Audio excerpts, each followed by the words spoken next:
Today we're talking about laziness, but, probably not the kind you're thinking of. We're not talking about skipping the gym. Nope. We're going after a much sneakier enemy, one that hides in plain sight, even when you feel like you're at your busiest. So, what if the most dangerous kind of laziness doesn't look like doing nothing? What if it actually looks like being completely swamped with stuff to do? I know it's a weird idea, but stick with me here, because getting your head around this can honestly be a game changer. Okay, just look at this contrast for a second. On one side, you've got the classic picture of laziness, right? Physical inactivity, just lounging around.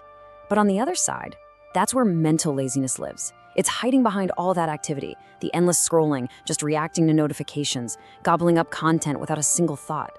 Your body might be busy, but your mind, it's totally asleep at the wheel, just running on autopilot.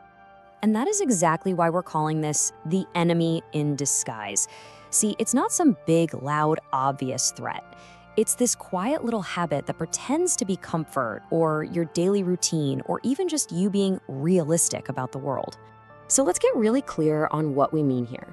Mental laziness has nothing to do with how smart you are. It's a habit. It's the mind's default setting to just take the path of least resistance. Think the most familiar thought, jump to the easiest conclusion. And yeah, that feels comfortable in the moment, but that same path, little by little, actually starts to shrink your world. And it's so important to take any judgment out of this. This is not about you being a bad person or a weak person. Our brains are literally hardwired to save energy. Thinking deeply, questioning what you believe, learning something totally new, all of that stuff burns a ton of fuel. So naturally, the mind prefers what it already knows. It's just biology, not a moral flaw. The trouble starts when we let that tendency run the entire show, completely unchecked. So how do we start to push back against that tendency? Well, first, you gotta learn how to see it. So let's dive into the specific warning signs, the ways this idea actually shows up in our day-to-day lives. As we go through these next few, just ask yourself, does any of this sound a little familiar? How does this invisible habit pop up in your own thinking? All right, here's a big one. When something goes wrong, what's your mind's first move? The mentally lazy response is to immediately find something outside yourself to blame. It's the traffic's fault, it's my boss's fault, it's the system's fault. And why do we do this?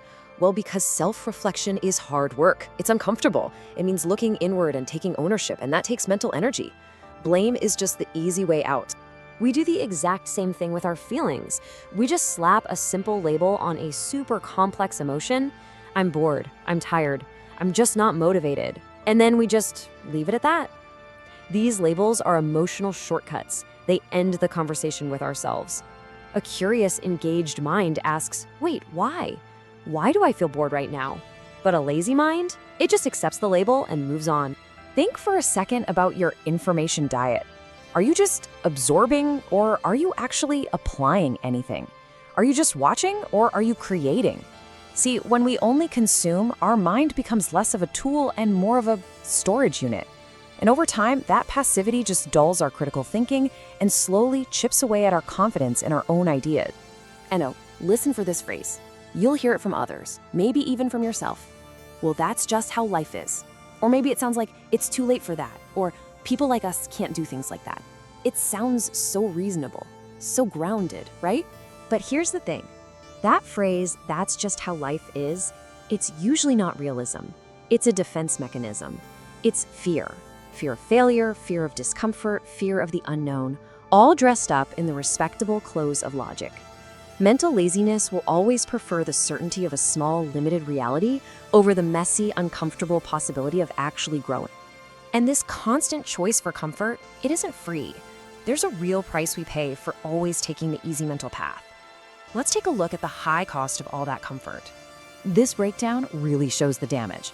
I mean, the biggest piece of the pie is just stagnation. Your life just kind of stops moving forward. But look at the others. Confidence fades away, because confidence is built through effort, not ease. Your life actually shrinks because you stop trying new things. And even your relationships can get shallow because you're just reacting instead of truly listening and reflecting. And here are some of the deeper effects. Your belief in yourself starts to erode. Curiosity, which is basically the engine for all personal growth, just sputters out. Your thinking gets really rigid. You can even develop what's called learned helplessness, that feeling that you can't change your situation, not because you've tried and failed, but because you've stopped even thinking of new ways to try. And simmering under all of that, there's usually this quiet, nagging anxiety that something just isn't right. Okay, so that's the problem. And yeah, it's a serious one. But there is a powerful, totally empowering antidote. And it's not about being smarter. It's about being more intentional. It's about building mental discipline. And the difference is just, it's night and day. Mental laziness is automatic. Discipline is intentional. Laziness runs toward comfort. Discipline actually questions that comfort, asking, wait, is this comfortable because it's right for me or just because it's familiar? Laziness reacts, discipline reflects. And the outcomes couldn't be more different. One leads to stagnation, the other leads to freedom. The freedom to choose, to grow, and to change your own life. You know, it really helps to think of your mind as a muscle. I mean, you wouldn't expect to get physically stronger by avoiding any and all effort, would you? Of course not. And it's the exact same for your mind. Consistent challenge, even small challenges, makes it stronger. Constant ease, it just lets it get weaker. So, how do we start the workout? Here are 3 really practical steps. First, practice active reflection. Don't just have a feeling. Ask yourself why you have it. Second, engage in focused learning. Put the phone down, pick up something challenging to read, and actually think about it instead of just skimming. And third, take inner responsibility. Realize that while you can't always control your moods, you can absolutely control whether you let them call all the shots. In the end, this whole thing really just comes down to a choice. A choice that we make hundreds of times a day, a lot of the time without even realizing we're making it. It's the choice of effort over ease. And this quote just gets right to the heart of it. Your potential in life, your ability to grow and achieve what you want, it's not really limited by your intelligence. It's limited by your willingness to engage, to think, to question, to try, and to reflect. This is the trade-off, plain and simple. The default path, the path of mental laziness, it promises comfort, but it keeps your life small and predictable. The other path, the path of mental effort, it demands energy for sure, but it's the only path that truly expands your world and unlocks what's really possible for you. So your mind has these 2 competing drives, the drive for ease and the drive for growth. Every single day, every moment, you're making a choice about which one of those you're going to feed. So, which one will it be today? Thanks for watching.